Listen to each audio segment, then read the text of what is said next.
Hello Capricorn, welcome to गुरु माँ Hindi tarot. और ये रीडिंग है इस बारे में कि आपके एक्स किस बात के लिए पछता रहे हैं। सो ये रीडिंग आपके लिए है। अगर आप ये सोच रहे थे कि क्या कभी आपके एक्स को उनके किए का पछतावा होगा, क्या वो कभी रियलाइज़ करेंगे उन्होंने आपको कितना हर्ट किया है, क्या कभी कोई बदलाव आएगा उनके थिंकिंग प्रोसेस में और वो कुछ रिग्रेट करेंगे, तो इस रीडिंग में मैं वही सब कुछ देखने वाली हूँ। अगर आपके ये सवाल हैं तो डेफिनेटली इस रीडिंग में आपको कुछ जवाब तो मिल ही जाएंगे। चलिए स्टार्ट करते हैं और देखते हैं क्या मैसेजेस है आपके लिए। Messages for Capricorn.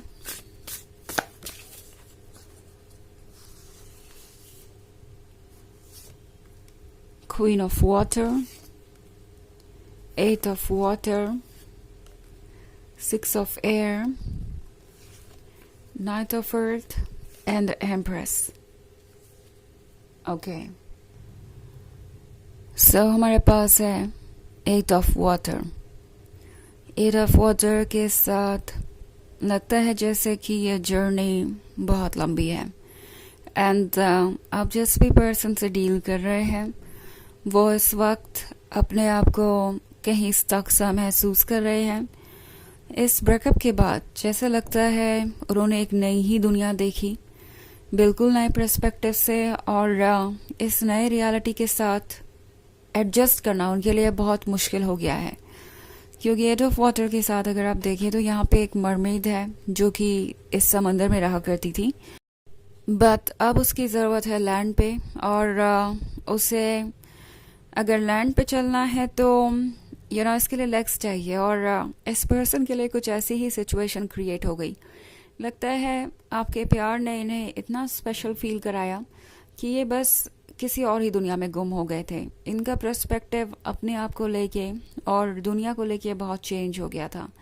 वो चीज़ों को वैसे ही देख रहे थे जैसे कि आप उन्हें ट्रीट कर रहे थे।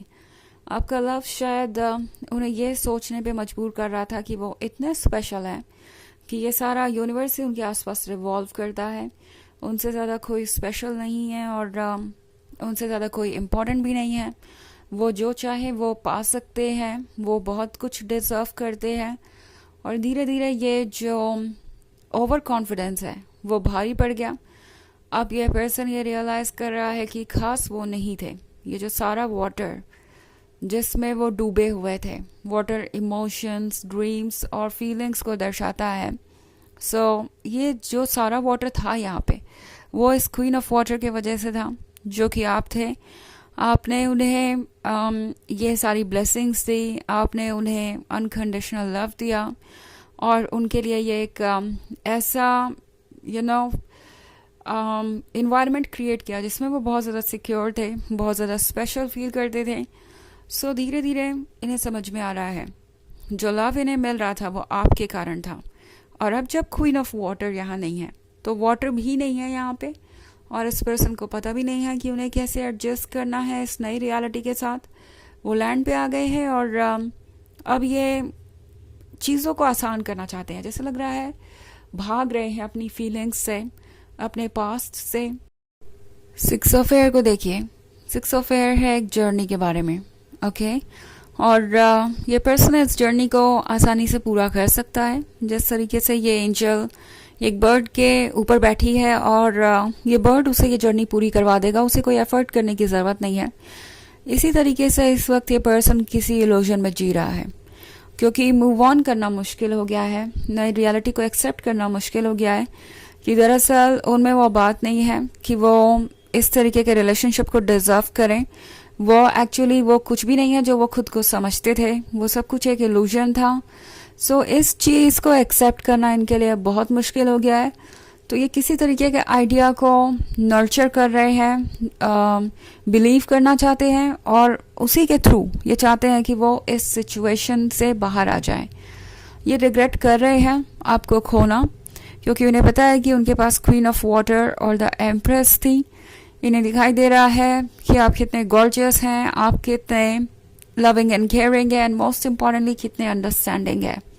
आपके अलावा उनके लिए दुनिया में कोई स्पेशल हो नहीं सकता, उनके लिए परफेक्टली कंपैटिबल हो नहीं सकता।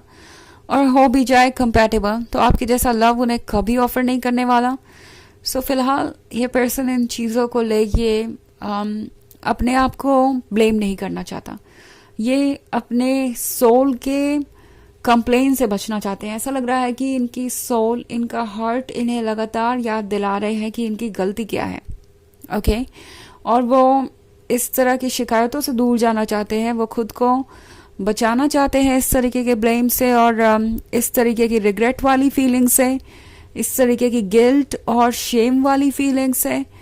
और इसीलिए ये पर्सन किसी तरीके से किसी आइडिया को फॉलो करके इस सिचुएशन से निकलना चाहता है, किसी तरीके के ड्रीम को। लाइक जो भी हुआ वो होना ही था, उसमें कुछ किया नहीं जा सकता था। वो अपने बिहेवियर को बदल नहीं सकते थे किसी और के लिए, क्योंकि अगर वो बदले तो इसका मतलब होगा कि सामने वाला पर्सन उन्हें प्यार नहीं करता अनकंडीशनली। सो एक्सक्यूजेस ढूंढ रहे हैं, वो एक्सक्यूजेस जो उन्हें बेहतर महसूस करा सके। और इसी वजह से ये ग्रो नहीं कर रहे, इसी वजह से ये कुछ भी सीख नहीं रहे। और नाइट ऑफ अर्थ के साथ ये पर्सन ये भी जानता है कि आपने इंतज़ार भी बहुत किया है इस रिलेशनशिप में रहते हुए भी, इस रिलेशनशिप के बाद भी। मे बी ये वही थे जो पहले मूव ऑन करने की कोशिश कर रहे थे या आपको भूलने की कोशिश कर रहे थे। आपने फिर भी अपना वक्त लिया हील करने के लिए। आप किसी जल्दबाजी में नहीं थे और आपको चीज़ें बेहतर होने की उम्मीद थी। नाइट ऑफ अर्थ के साथ वो एक बहुत स्लो मूविंग एनर्जी हो सकते हैं। उन्होंने आपको कमिटमेंट नहीं दिया जबकि वो आपको कमिटमेंट दे सकते थे, जबकि वो आपके लिए चीज़ें और बेहतर कर सकते थे। वो सिर्फ आपको एक्सक्यूजेस देते रहे और इस बात का भी उन्हें पछतावा है। उन्हें ट्रुथ तो पता ही है, चाहे वो कितना भी इस सच से भागने की कोशिश करें, कितना भी अपनी फीलिंग्स को सप्रेस करें, कितना भी डिल्यूजन में रहे, ट्रुथ तो पता ही है इन्हें। हालांकि ये एक जनरल रीडिंग है तो ये सबसे रेजोनेट नहीं होगी, एनर्जी रिवर्स हो सकती है अगर आप क्रॉस वॉचर हैं। इसके अलावा अगर आप पिछले वीक की रीडिंग देखना चाहें तो उसका लिंक आपको डिस्क्रिप्शन बॉक्स में मिल जाएगा हमेशा की तरह। सो चलिए आगे बढ़ते हैं और देखते हैं और क्या मैसेजेस हैं आपके लिए कैप्रिकॉर्न।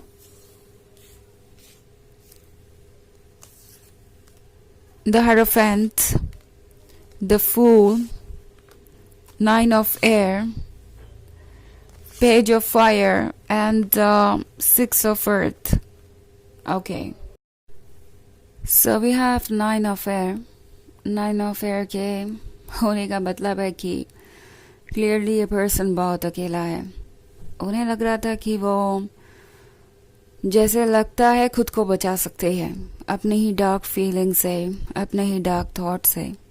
अगर आप इस एंजल को देखें तो वो इस पेड़ पे चढ़ के सो रहा है क्योंकि उसे लगा कि ये जो चींटियां हैं ज़मीन पे ये उस तक नहीं पहुंचेंगी। ये चींटियां उन इमोशंस को दर्शाती हैं जो इन्हें काट रही हैं एक तरीके से, वो गिल्ट, वो शेम, वो रिग्रेट। बट वक्त के साथ इन चींटियों ने भी सीख लिया कि उन्हें कैसे फॉलो करना है। इन चींटियों को भी पंख लग गए और अब ये फिर से उन्हें डिस्टर्ब कर रही है। सो ये पर्सन काफ़ी ज़्यादा लॉस्ट है, अकेला महसूस कर रहा है। ऑल्सो द हेरोफेंट है। सो इन्हें समझ में आ रहा है कि जितना वो इस रिलेशनशिप को समझ रहे थे, जो कुछ भी उन्हें दिखाई दे रहा था, इस रिलेशनशिप की जड़ें उससे ज़्यादा गहरी हैं। उनके दिल में आपके लिए बहुत सारी फीलिंग्स हैं, उनकी सोल जैसे आपसे कनेक्टेड हो। ऑल्सो सिक्स ऑफ अर्थ के कार्ड को अगर आप देखें तो यहाँ एक वुमन है जो कि एक साइड अगर आप देखें तो पूरी तरीके से लाइफलेस है। ओके, ओल्ड साइड शो हो रहा है इस पर्सन का। ओल्ड से मतलब है कि वो फेस जहाँ कोई एक्साइटमेंट नहीं बची, कोई सरप्राइजेस नहीं बचा, जैसे आप सब कुछ प्रिडिक्ट कर सकते हो। ऑल्सो यहाँ पे कोल्डनेस है, तो इस पर्सन के पास कोई इमोशंस नहीं है, लाइफ में कोई कलर ही नहीं है, लाइफ में कोई एक्साइटमेंट नहीं है। और दूसरी तरफ ये यूथ वाला साइड जो कि अभी लाइफ को एक्सप्लोर करना चाहता है, रोमांस को फील करना चाहता है और बहुत सारी खुशियां हैं यहाँ पे, बहुत सारे कलर्स हैं। सो इस पर्सन को ये रियलाइज़ हो रहा है कि आपसे मिलने से पहले वो ये थे और आपसे मिलने के बाद वो ये यूथफुल साइड बन गए, ये कलरफुल साइड बन गए। और अब दोबारा आपके जाने के बाद वो फिर से वही है जहां वो हुआ करते थे, द फूल के साथ। इस पर्सन को लगता है जैसे कि उन्हें अब कोई स्टेप लेने की ज़रूरत है। पेज ऑफ फायर के साथ ये पुराने रोमांस को मिस कर रहे हैं, फायर को मिस कर रहे हैं। सो चलिए देखते हैं आपके लिए ऑरेकल मैसेज क्या है।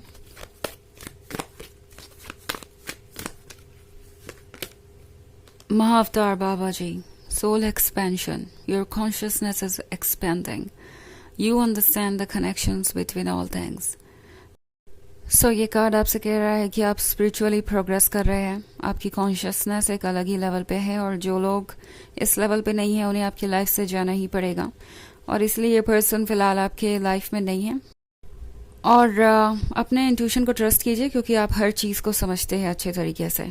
ओके तो ये है रीडिंग इस बारे में कि आपके एक्स क्या रिग्रेट करते हैं सबसे ज़्यादा। आई होप आपको अच्छी लगी होगी। Thanks for watching, till next video, bye.